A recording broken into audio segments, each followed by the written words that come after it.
kayak nggak ada pendirian gitu loh. Sebenarnya Tuhan tuh siapa di situ gitu loh. Kenapa bisa disebut dengan Tuhan Allah, kenapa bisa disebut dengan Tuhan Yesus, itu menurut saya sih.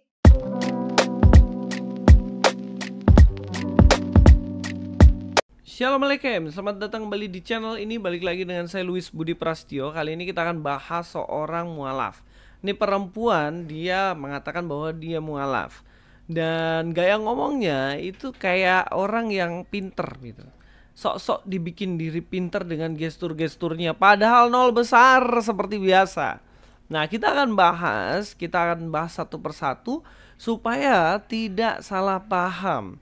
Karena dia bahkan konsep Trinitas yang paling dasar sekalipun dia tidak tahu dan tidak mengerti. Makanya kalau sekolah minggu tuh yo datang.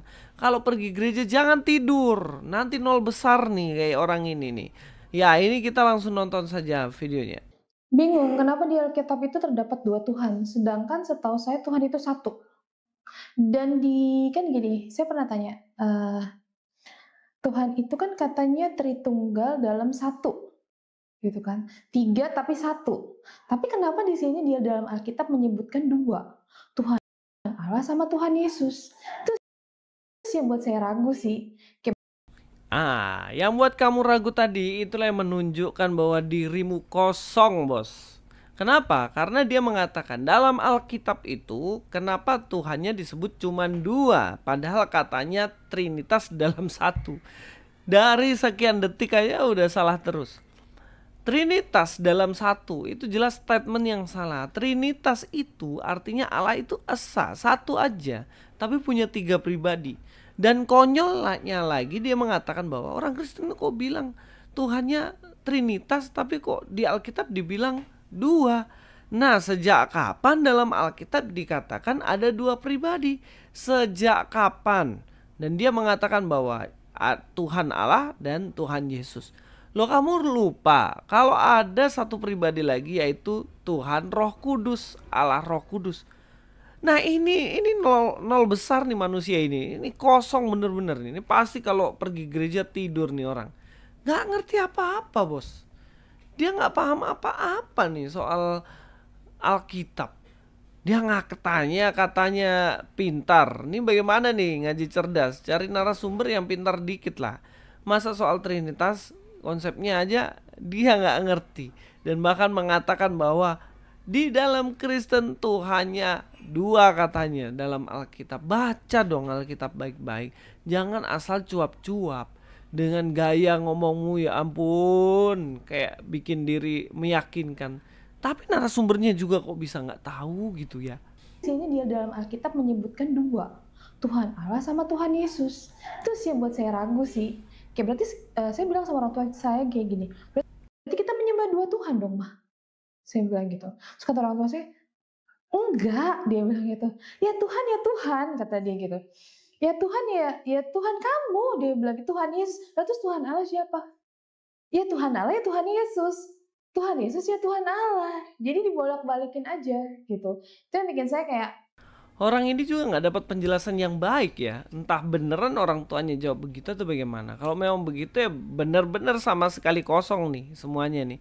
Karena dia mengatakan ya bahwa Tuhan Allah ya Tuhan Yesus ya Tuhan Allah. Nah, kalau konsep Trinitas itu satu Tuhan, satu Allah secara hakikat gitu. Tapi Allah Bapa dan Allah Anak itu berbeda karena Allah Anak itu punya tubuh fisik yang mana kegunaan dan tujuannya nanti adalah untuk disalibkan, mengorbankan dirinya menebus dosa manusia. Jadi konsep ini dirimu saja tidak tahu, bahkan mengatakan kita menyembah 2 Tuhan. Loh, enggak dong. Yesus dan Bapa satu secara hakikat, benar-benar Allah esa. Tapi ketika dalam fungsi tertentu, itulah kenapa Allah Bapa sejak kekekalan ada 3 pribadi, Allah Bapa, Anak dan Roh Kudus untuk tujuan dan visi masing-masing. Anak mengorbankan dirinya, Allah Bapa merancang segala sesuatu, Roh Kudus yang membuat percaya akan Allah Anak dan Allah Bapa. Ya percuma, kamu kan gak percaya adanya Allah Roh Kudus. Makanya Roh Kudus mau bekerja dalam pikiranmu yang sempit itu susah. Ya mualaf deh, memang banyak yang kosong ya. Kita lanjutkan aja. Dari situ aja maksud saya udah nggak ada eh, kayak nggak ada pendirian gitu loh. Sebenarnya Tuhan tuh siapa di situ gitu loh. Kenapa bisa disebut dengan Tuhan Allah, kenapa bisa disebut dengan Tuhan Yesus, itu menurut saya sih. Ya kamu mengatakan bahwa kayak tidak ada pendirian sama sekali. Yuk justru kalau kamu belajar Alkitab baik-baik, sejak kamu belum ada, kamu belum lahir dunia ini, Trinitas itu konsepnya sudah ada sejak dulu. Bahkan sebelum Musa ada sudah ada. Dalam Alkitab di Kejadian 1 ayat 1 sudah ada. Dan itu konsisten ribuan tahun. Bahkan sampai Yesus datang ke dunia menjadi manusia. Dan sampai detik ini konsisten. Konsep Trinitas itu ada. Lah kok kamu ngatakan kok kayak gak ada pendirian? Kok gak ada pendirian? Loh, kamu yang gak punya pengetahuan, bukan gak ada pendirian. Justru yang gak ada pendirian tuh gini. Allah Israel, Allah Yakub itu konsisten bahkan sampai dalam perjanjian baru yang mana dipercaya oleh orang Kristen. Itu konsisten. Bahkan ya, kisah Musa pun konsisten dari perjanjian lama sampai perjanjian baru. Semuanya nubuatan dan lain konsisten.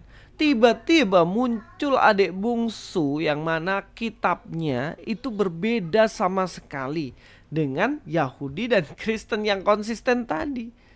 Tiba-tiba kisahnya Musa ada perbedaan, kisahnya Daud ada perbedaan, kisahnya Adam ada perbedaan, dan itu yang kamu percaya sekarang. Kalau bertanya siapa yang tidak konsisten, di Injil dikatakan Yesus lahir di pohon kurma. Apakah seperti itu? Kan enggak. Yesus sejak dulu dikatakan lahir di kandang, itu konsisten. Tiba-tiba ada narasi yang mengatakan Yesus lahir di bawah pohon kurma. Ya kan? Ini kan sesuatu yang berbeda. Makanya renungkan baik-baiklah kekonsistenan. Jangan nuduh seseorang tidak konsisten jika kamu belum terjun ke dalam sesuatu yang baru. Apalagi model malas-malas nganalisa ini, malas-malas baca Alkitab ini, sampai konsep Trinitas ini nggak tahu. Sampai katanya di Alkitab dibilang Allah itu hanya ada dua, Allah Bapa dan Allah Yesus Kristus. Ini tipe-tipe nggak mau belajar nih, tipe-tipe malas baca buku nih.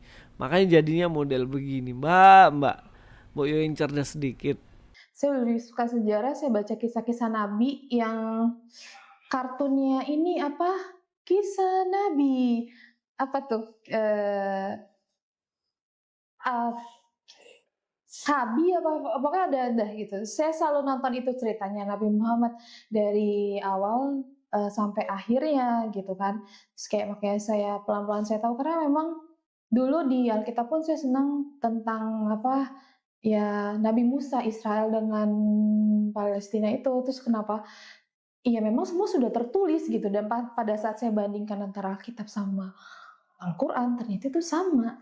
Tapi di Alkitab itu seperti cerita dibuatnya. Jadi apa ya kayak kalau di Al-Quran kan kul huwallahu ahad. Nah dia tuh bisa panjang gitu. Kul huwallahu ahad ada lagi nanti nih panjangannya nih macam-macam kayak gitu. Tapi kalau misalkan di Al-Quran tek gitu. Ya ini yang serba lucu ya dari manusia ini. Dia mengatakan bahwa saya suka sejarah. Saya suka sejarah. Dan setelah saya meneliti katanya, aduh, baca Alkitab aja gak pernah bilang katanya meneliti. Ketika saya meneliti ternyata isi di dalam Alkitab dan Al-Quran tuh sama. Sejak kapan Mbak Ustadz-ustadzmu aja bilang beda kok, kamu bilang sama. Gimana ceritanya? Ini siapa sebenarnya yang suka sejarah? Katamu suka sejarah. Orang sejarah tuh detail loh.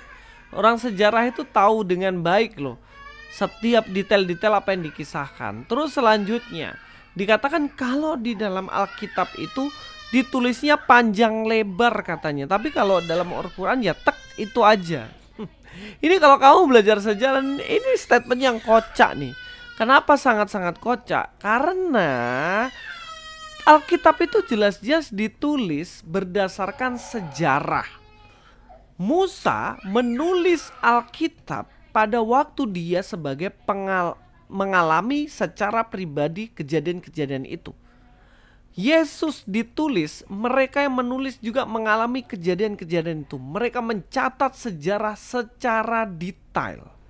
Dan kamu mengatakan, lebih bagus kitabku yang tek begini aja. Loh, kalau kamu tahu sejarah, sejarah itu ditulis harus detail sesuai dengan kejadian yang ada. Tapi kalau kamu cuma tek gitu aja jadi, ya jangan ngomong sejarah, bos. Kalau mau cari tahu detail sejarahnya hanya di dalam Alkitab.